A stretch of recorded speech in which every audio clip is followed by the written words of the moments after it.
প্রাচীন গ্রীষ্মের অন্যতম প্রভাবশালী দার্শনিক সক্রেটিসকে তরুণদের মধ্যে অস্থিরতা ছড়ানোর এবং দেবতাদের অবমাননা করার অভিযোগে মৃত্যুদণ্ড দেওয়া হয়। তিনি বিশ্বাস করতেন যে সত্য ও ন্যায়ের জন্য মৃত্যুবরণ করা মহৎ কাজ। সক্রেটিসকে হিমলক বিষ পান করতে বলা হয়।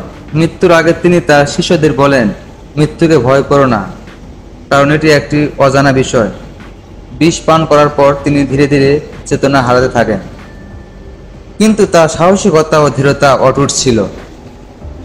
সক্রেটিসের মৃত্যুর ঘটনা তার নীতির দৃঢ়তা ও সত্যের প্রতি আনুগত্যের উদাহরণ। তিনি বিশ্বাস করতেন যে মিথ্যা বলার চেয়ে মৃত্যুবরণ করা অনেক শ্রেয়। ভগৎ সিং ভারতের স্বাধীনতা সংগ্রামে অন্যতম মহানায়ক। ভগৎ সিং ব্রিটিশ শাসনের বিরুদ্ধে সংগ্রামে জড়িত ছিলেন। 1929 সালে তিনি সংসদ ভবনে বোমা ফেলে ব্রিটিশ শাসনের বিরুদ্ধে প্রতিবাদ জানিয়ে ধরা পড়েন। 1931 সালে 23 মার্চ ভগৎ সিং, রাজগুরু ও সুখদেবকে ফাঁসি দেওয়া হয়।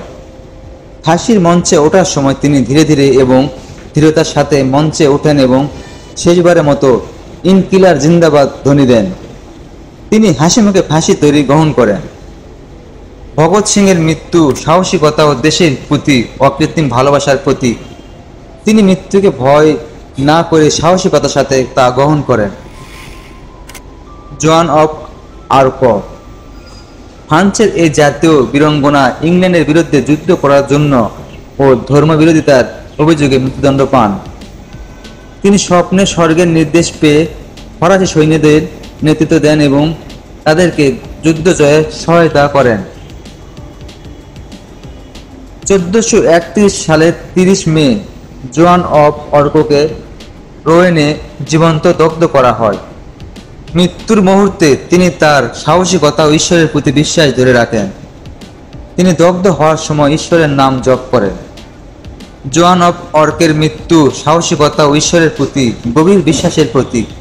তিনি মৃত্যুকে ভয় না করে নিজের বিশ্বাসে অটুট ছিলেন।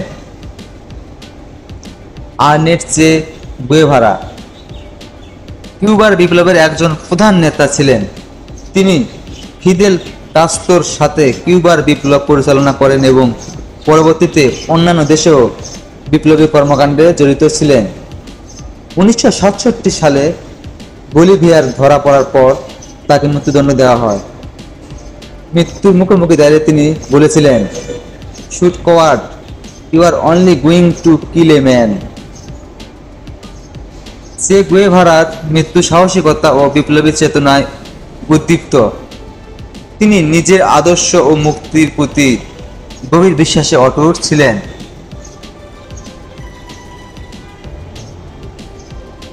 সিদ্ধার্থান তামিলনাড়ুর এক প্রভাবশালী ব্যক্তি। সিদ্ধার্থান স্বাধীনতা ও সংগ্রামের সাথে জড়িত ছিলেন।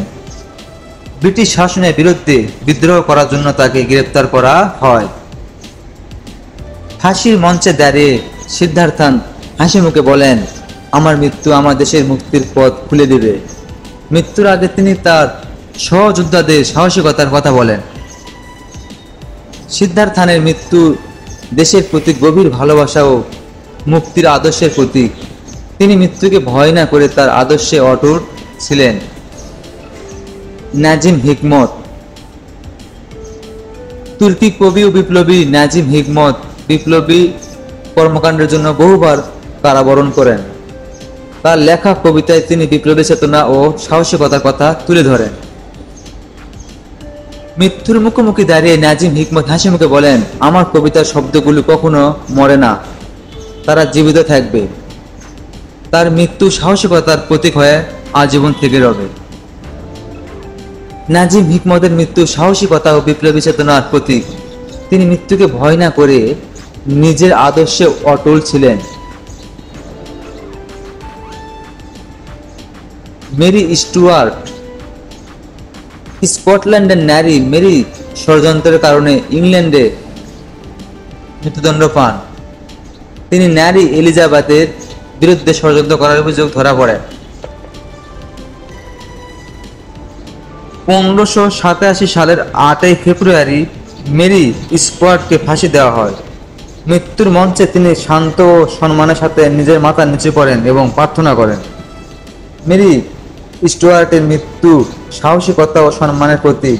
তিনি মৃত্যুকে ভয় না করে নিজের সম্মান ও মর্যাদায় অটল ছিলেন। Michael Collins. আইরিশ স্বাধীনতা সংগ্রামী মাইকেল কলিন্স আইরিশ গৃহযুদ্ধে গুরুত্বপূর্ণ ভূমিকা পালন করেন। তিনি আইরিশ রিপাবলিকান আর্মির নেতৃত্ব দেন। 1922 সালের 22 আগস্ট গৃহযুদ্ধে গুলি করে মারা যান। মৃত্যুর মুহূর্তে তিনি তার সহযোদ্ধাদের সাহসিকতার কথা বলেন এবং নিজের আদর্শে অটল থাকেন। মাইকেল কলিন্সের মৃত্যু সাহসিকতা ও দেশের প্রতি গভীর ভালোবাসার প্রতীক। তিনি মৃত্যুকে ভয় না করে নিজের আদর্শে অটল ছিলেন। অস্কার শিডলার।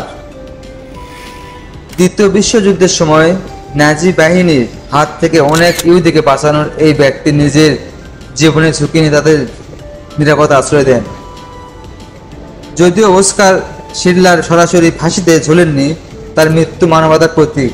তিনি জীবনের শেষ মুহূর্তেও সাহসিকতার সাথে ইহুদিদের রক্ষা করেন।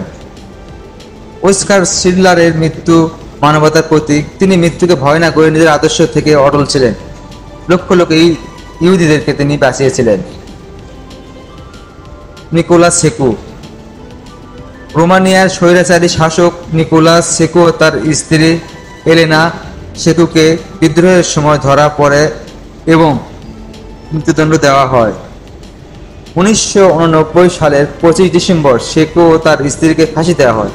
মৃত্যুর মুখোমুখি দাঁড়িয়ে তারা নিজেদের নির্দোষ দাবি করেন এবং সাহসিকতার সাথে মৃত্যুবরণ করেন। সেকুর মৃত্যু সাহসিকতা ও শক্তি প্রদর্শনের প্রতীক। তিনি মৃত্যুকে ভয় না করে নিজের অবস্থানে অটল ছিলেন। আর এই কাহিনীগুলো আমাদের দেখায় যে মৃত্যুর মুখোমুখি দাঁড়িয়ে সাহসিকতা, বিশ্বাস ও আদর্শের প্রতি আনুগত্য অত্যন্ত গুরুত্বপূর্ণ। এই ব্যক্তিরা নিজেদের নীতিতে অটল থেকে মৃত্যুকে বরণ করে সাহসিকতার উদাহরণ সৃষ্টি করেছেন।